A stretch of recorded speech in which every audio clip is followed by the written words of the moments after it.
सिलसिला है, इसको जानने के लिए हमारे साथ इस वक्त लाइन पर भी मौजूद है। हमारे साथ मौजूद लाइन पर नोमान। ठीक है जी, सबसे पहले तो हम वेलकम करेंगे, हमारे साथ मौजूद हैं लाइन पर नोमान सानी। और नोमान साफ़ी साहब जो है, आपको बताते चले, ख़ास करके एक सीनियर प्रोफेशनल और मुमताज़ मौशी माहिर के तौर पर जाने जाते हैं। और बतौर प्रिंसिपल इकोनॉमिस्ट गुज़श्ता 18 सालों से काबीना डिवीज़न के मातहत एक अहम इदारे से वाबस्ता भी हैं, जहाँ पर पॉलिसी साजी, मौशी तज्ज़िया और कौमी और बैनुल-अक़वामी सतह के प्रोजेक्ट्स की स्टडीज़ भी करते हैं और अपनी खिदमात सर अंजाम दे रहे हैं। मौशी मनसूबाबंदी की बात कर लें या पब्लिक पॉलिसी की बात कर ले, इसमें एक गहरी नजर भी है। तो वेलकम करते हैं अपने प्रोग्राम में नोमान साफ़ी को। नोमान साफ़ी, अस्सलाम वालेकुम।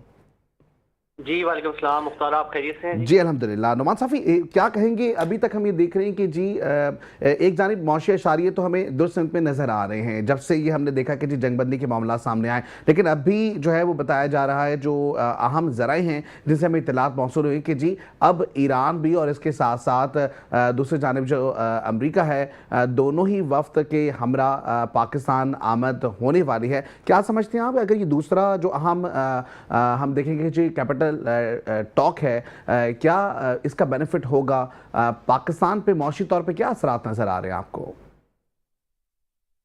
जी मुख्तार, अगर इसमें आप ये देखें तो पाकिस्तान जो है वाकई इस बैठक के थ्रू सफारतकारी का मरकज बनता हुआ नजर आ रहा है। और अगर बड़ी आलमी ताकतें और या अहम ममालिक अपने हसास मुज़ाकरात के लिए अगर इस्लामाबाद को इंतखाब करते हैं, तो ये डेफिनेटली पाकिस्तान पर एक आलमी एतमाद की वाज़ह इजहार है उनका। इसका मतलब ये है कि दुनिया पाकिस्तान को एक इंतहाई संजीदा, जिम्मेदार और मुतवाज़न रियासत समझ रही है। और इसके साथ साथ अगर आप देखें माजी के मुकाबले में आज पाकिस्तान ने सिर्फ खित्ते की सियासत नहीं बल्कि आलमी सफारतकारी में भी अहम मुकाम हासिल करता हुआ हमें नजर आ रहा है।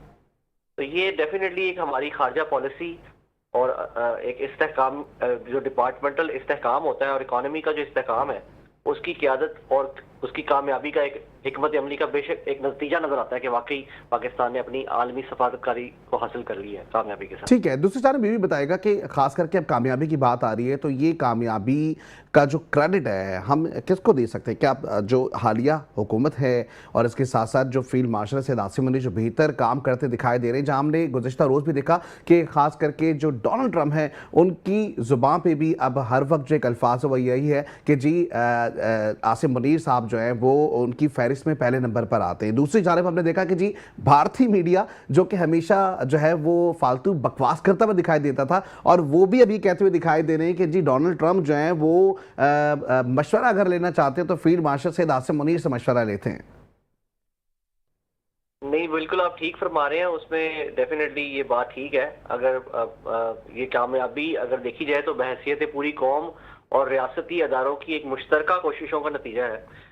ताहम इसमें जो अस्करी क़यादत है जनाब field marshal general Asim Munir की हिकमत अमली, कौमी सलामती के हवाले से जो उनके मामलात पर मजबूत विजन है, और साथ साथ उसके सियासी क़यादत खुसूसन प्राइम मिनिस्टर शहबाज शरीफ साहब की फ़ाल सफारतकारी का जो अहम किरदार है उनका, वो नजर आता है।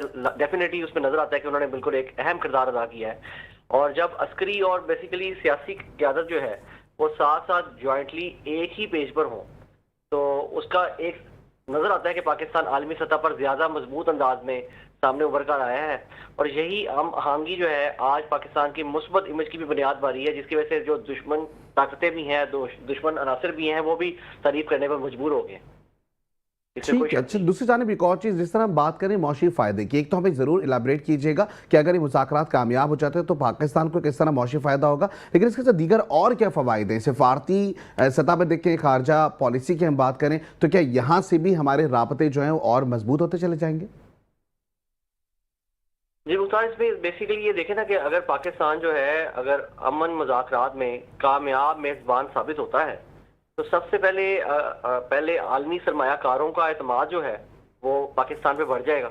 और दुनिया ऐसे मुल्क में सरमायाकारी को तो डेफिनेटली तरजीह देती है जो मुस्तहिकम, बाअसर और सफारती लिहाज से इंतहाई मजबूत हो।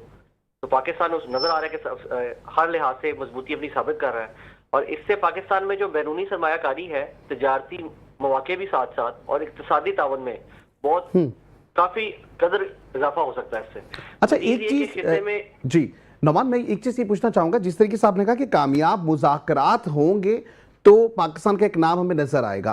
लेकिन सालिसी का किरदार क्या कामयाब मुज़ाकरात से मशरूत है, या सालिसी का किरदार दो फरीकैन को आपस में सिर्फ मिलाना है?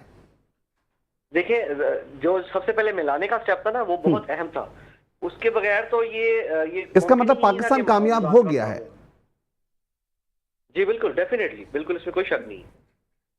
ठीक है, दूसरी जानिब ये भी बताइएगा कि खास करके जो ये अब हम तारीखी लम्हात देख रहे हैं, क्या ये पाकिस्तान के लिए एक तारीखी मौका करार दिया जाएगा आने वाले वक्तों में? जी जी, डेफिनेटली। देखिए, पाकिस्तान ये एक तारीखी मौका ही है जी, कि हर मुल्क को एक ऐसा मौका बार बार तो नहीं मिलता, और ये पाकिस्तान को जो मौका मिला है, तो एक तरफ देखें आलमी ताकत है, उसका सबसे पावरफुल इंसान जो है वो आपके फील्ड मार्शल साहब की और हमारे प्राइम मिनिस्टर साहब की तारीफ कर रहा है कि जी जबरदस्त पर्सनैलिटी है, जबरदस्त किरदार अदा कर रहे हैं। और दूसरी तरफ ये देखें, आलमी सतह के हसास मामला में तो सालिस या मेजबानी का किरदार अदा करते हुए पाकिस्तान ने अपनी जिम्मेदारी को कामयाबी से निभाया है। तो दुनिया में इसकी साख तो डेफिनेटली मजबूत हुई है बहुत ज्यादा, और आलमी फोरम्स पर इसकी आवाज ज्यादा मौसर भी हुई है। और मुस्तकबिल में भी अपने मामलात में पाकिस्तान को अगर नजरअंदाज करना अब आसान नहीं होगा किसी भी ताकत के लिए, किसी दुश्मन के लिए भी और किसी दोस्त के लिए भी। हर फोरम पे पाकिस्तान को नजरअंदाज करना बिल्कुल मुमकिन नहीं है।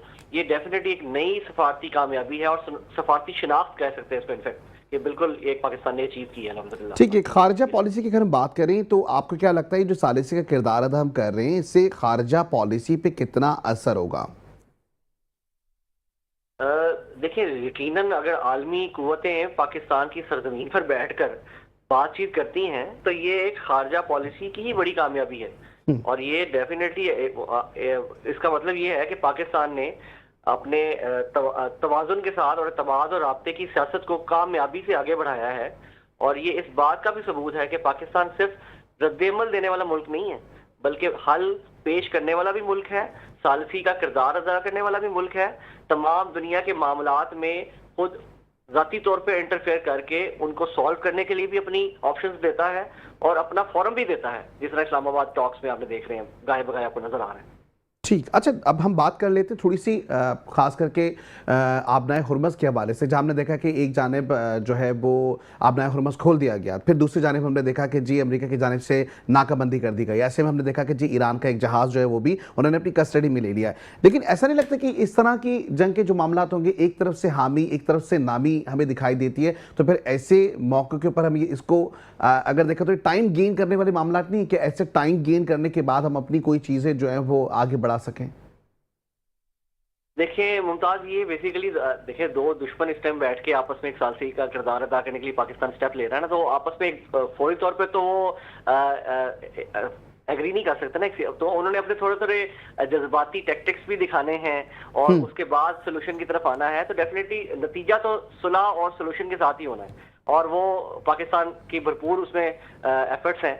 तो वो अगर उस तरफ से बंद होती है, फिर वो जहाज वाला मामला होता है, उसके बावजूद भी ये definitely we are very hopeful कि पाकिस्तान इनकी बैठक करवा कर इसको कामयाबी से सॉर्ट आउट कर देगा। और ये टाइम गेन एक तरफ कह तो सकते हैं, लेकिन वो टाइम गेन जो है वो जंग को रीस्टार्ट करने के लिए नहीं है। वो टाइम गेन सिर्फ अपनी जो एफर्ट्स हैं उनको मनवाने के लिए कि जी हमने अपने पॉइंट्स को मनवा लिया है हर तरफ से, और दोनों तरफ से कोशिश यही है कि ज्यादा से ज्यादा पॉइंट्स पे एग्री करके सारी अपने पॉइंट्स को एग्री करवा लिया जाए, और दोनों मुल्क जो है बैठकर एक पेज पर आ जाए। ठीक है, अच्छा ट्रम्प को ना कुछ मुतालबात हैं उनके, वो ये कहते हैं कि जी चीन जो है वो अमेरिका और इसराइल के खिलाफ जंग के दौरान ईरान की मदद कर रहा है। तो आपको लगता है कि वाकई कुछ इस तरह का है? देखिए, फ्रंट पे तो चाइना ने कभी भी आके इस चीज को शो ऑफ नहीं किया, लेकिन डेफिनेटली एक सपोर्ट तो कोई ना कोई मुल्क की होती ही है, और चाइना भी अपनी किरदार तो जहां तक अदा कर सके करेगा। लेकिन उनका जो गिला है वो भी उसको एज ए, क्योंकि दोनों तरफ सुपर पावर्स ही लगती हैं, तो वो उस हवाले से भी वो गिला उनका जायज हो सकता है। लेकिन वो फ्रंट पे आके कभी भी चाइना ने इस बात को डिस्क्लोज नहीं किया है कि वो इस तरह की कोई फेवर दे रहा है या कोई कंट्रीब्यूशन कर रहा है। लेकिन हर मुल्क जो है वो कोशिश तो यही कर रहा है कि जिसको जहां पे जिस तरीके से सपोर्ट किया जा सके और इस मामले को सॉर्ट आउट करने के लिए वो जंग के ठीक। लिए तो ना हो, लेकिन एक दूसरे को मजबूत करने के लिए तो डेफिनेटली किया जा सकता है ये। ठीक है। अच्छा, एक और सवाल मैं करना चाहूंगा आपसे कि जंग बंदी में मजीद तौसी नहीं चाहता, ईरान का मामला बड़ी डील के साथ खत्म हो जाएगा। ट्रंप ने ये इंदिया दिया है कि कोई वो बड़ी डील करने के लिए जा रहे हैं, वो कह रहे हैं ये जो मुआहिदा जंग बंदी के मामलात हैं जो कि इतने डिले हो रहे हैं, ये फौरन से कंप्लीट हो जाएंगे। इसका मतलब ये हुआ कि जी खास करके अमेरिका की जानिब से जो है वो जंग बंदी के लिए अलग ऐलान किया गया है, और ईरान की जानिब से जो अभी भी मुज़ाकरात की टेबल पे कुछ नुकात ऐसे होंगे जो वो रखना चाहेगा। मेरा ख्याल है कि ईरान और अमेरिका के जो मेजर पॉइंट्स थे वो तो आपस में कंसेंसस हो चुका है। जो अब डिटेल पॉइंट्स हैं जिन पे सीधा सीधा जिसमें कुछ चीजें जो उनकी आपस में एग्री नहीं हुई हैं, उसी सिलसिले में अब ये दूसरी बैठक होने जा रही है, और उसमें हमें उम्मीद है कि किसी और कंट्री की, स्पेशली जो हमारे दुश्मन मुल्क क्लेम करते हैं कि वो चीजें करते हैं या कंट्रीब्यूशन कर रहे हैं, तो उनका कोई किरदार नहीं है। ये पूरे दुनिया में पता है कि इस टाइम सिर्फ और सिर्फ पाकिस्तान जो है वो एक अहम किरदार और अकेला एक अहम किरदार अदा कर रहा है। बाकी तो सारे मुल्क जो है वो पाकिस्तान की सपोर्ट में होंगे, या कोई जो बहुत ही कम मुल्क होंगे, जो एक आधा ही है जो आपको पता ही है कौन है, वो पाकिस्तान के खिलाफ बोल सकता है। ठीक। अदरवाइज तो पूरी दुनिया इस टाइम पाकिस्तान का नाम ले रही है। ठीक है, बहुत शुक्रिया नौमान साफी, आप हमारे साथ मौजूद थे, मौशी तहजीकार, और जिस तरीके से हम देख रहे हैं कि जी मुज़ाकराती जो मामलात हैं वो आगे बढ़ते हुए